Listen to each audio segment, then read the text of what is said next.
കുറച്ചുകൂടി വെള്ളം. ചോരയുടെ ഉളുമ്പുമാണ്. അമ്മയുടെ പെങ്ങളുടെ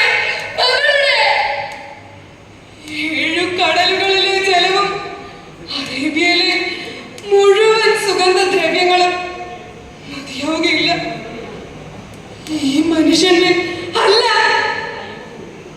ഈ പുരുഷന്റെ കൈകൾ ശുദ്ധമാക്കാൻ. സ്വന്തം മകൾക്ക് പോലും ഇന്നീ പുരുഷന്റെ മുന്നിൽ നിൽക്കാൻ വിശ്വാസമില്ലാതെയായിരിക്കുന്നു. ഭയപ്പെടുത്തുന്ന വർത്തമാനകാലത്തിൽ നിന്നുകൊണ്ട് പഴമയുടെ മുഴക്കമുള്ള ഒരു യുദ്ധരംഗം ഓർത്തു പോകുന്നു. പ്രശസ്തമായ രാമായണ കഥയും വയലാറിന്റെ രാവണപുത്രിയും എഴുചേർത്ത ഒരു രംഗാഖ്യാനം. ജ്യേഷ്ഠ രാവണ, കണ്ണീമണം നിറച്ച് കണ്ടോളൂ.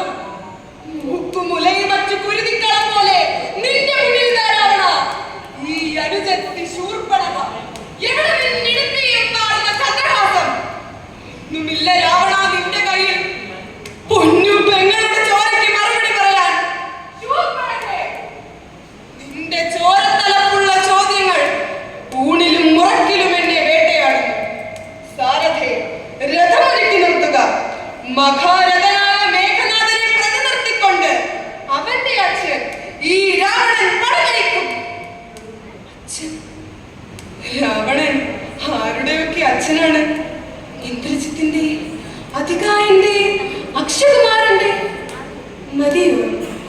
ഒരു പേര് കൂടി ഉച്ചരിക്കാൻ ബാക്കിയുണ്ടെന്ന് ദേവർഷി നാരദനല്ലേ പറഞ്ഞത്? നാരായണ. രാവണ പ്രഭു അന്തിമ യുദ്ധത്തിനൊരുങ്ങിയിറങ്ങും മുമ്പ് ഒരു രഹസ്യം, ശുഭരഹസ്യം അറിയിച്ചു കൊള്ളട്ടെ. അശോകവനിയിൽ അങ്ങ് കൊതിയോട് ഒളിപ്പിച്ചു വെച്ച ശാസ്ത്രി രാമപത്നിയായ സീത, അവൾ അങ്ങയുടെ മകളാകുന്നു. നാരായണ. സീതയുടെ അച്ഛൻ ഈ രാവണൻ സ്വന്തം മകളെ അന്തഃപുരത്തിൽ പട്ടമഹർഷിയായി കുടിയിരുത്താൻ ശ്രമിച്ച അച്ഛൻ. സീതെ, നിന്റെ അമ്മയുടെ, വേദവതിയുടെ നിസ്സഹായമായ നിലവിളി ഇപ്പോഴും എപ്പോഴും എനിക്ക് കേൾക്കാം. അന്ന് പോലെ ഞാൻ ഹിമവത്സാരങ്ങളിൽ ചുരമാന്തി നടന്ന കാലം പുരുഷകാമനകളുടെ നാമപ്രഭാത്തെ ഒരുമിച്ച് കുത്തിയളക്കുന്ന സ്ത്രീ ശരീരത്തെ, വേദവതിയെ ഞാൻ തൊട്ടു. അരുതേ, മറ്റൊരാൾക്ക് വേണ്ടി വ്രതം തോറ്റിരിക്കുന്ന കാട്ടുപെണ്ണാണ് ഞാൻ. അരുതേ, അരുതേ. ഇനിയെന്തു യുദ്ധം, ഏതു വിജയം?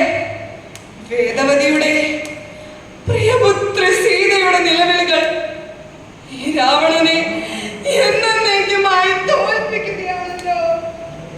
എന്ത്? അസുരകുലത്തിന്റെ രക്ഷകൻ രാവണൻ പരാജയത്തെ കുറിച്ച് ആശങ്കപ്പെടാൻ തുടങ്ങിയെന്നോ? രാവണ, നിന്റെ പ്രിയപുത്രൻ മേഘനാഥൻ പടക്കളത്തിൽ മറുകൈ തുണയില്ലാതെ നിൽക്കുമ്പോൾ നിനക്ക് പിന്മടങ്ങുവാനാകുമോ രാവണ? മുത്തച്ഛ, മേഘനാഥകുമാരൻ ഒറ്റയ്ക്ക് പടക്കളത്തിൽ, അതും അവന്റെ അച്ഛൻ ഈ രാവണൻ ജീവിച്ചിരിക്കുമ്പോൾ? ഇല്ല, ഞാൻ പുറപ്പെടുകയായി. മുഴങ്ങട്ടെ കൊമ്പും കുഴലും ജയഭേരിയും, മദ്ദഗജങ്ങൾ മുമ്പിൽ, തൊട്ടുപിന്നിൽ രഥങ്ങൾ, യോമധ്യത്തിൽ അശ്വാരൂഢം, ഏറ്റവും പിറകിൽ കാലാൾ, എല്ലാറ്റിനും മുമ്പിലായി ദ്വികിത ചക്ര പരാക്രമിയായ ഈ രാവണൻ. ആരാ വഴിമുടക്കി നിർത്തുന്നത്? മേഘനാഥകുമാരനും. മകനെ മേഘനാഥ, ഈ അച്ഛന്റെ ഏതു പാപമാണ് മകനെ നിന്നെ മരണത്തിലേക്ക് തള്ളിയിട്ടത്? രാമ, പറ്റുമെങ്കിൽ പ്രതിരോധിച്ചോളൂ. ദേവകുലാന്തകനായ രാവണനെ, കൽപ്പാതൃപ്തന്റെ കൈലാസത്തെ ഇരു കൈകളില്ലാതെ അമ്മാനമാടിയ രാവണനെ, രാമ നേർക്കുനേർ നിൽക്കുക.